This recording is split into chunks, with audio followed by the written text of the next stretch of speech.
চার্লির বের করার পরে কোথায় এমন অবস্থায় লাগছে, চিল্লাচিল্লি করতেছে। আসো বাবাই, আসো আসো, খাও।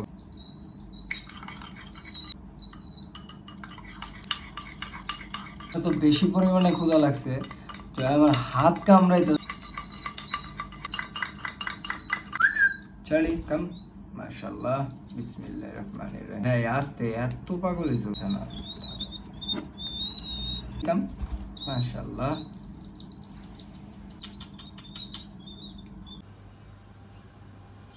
এমন হইতাছে তার শান্তি, আর ঘুমাইছো আমার পায়ের উপরে।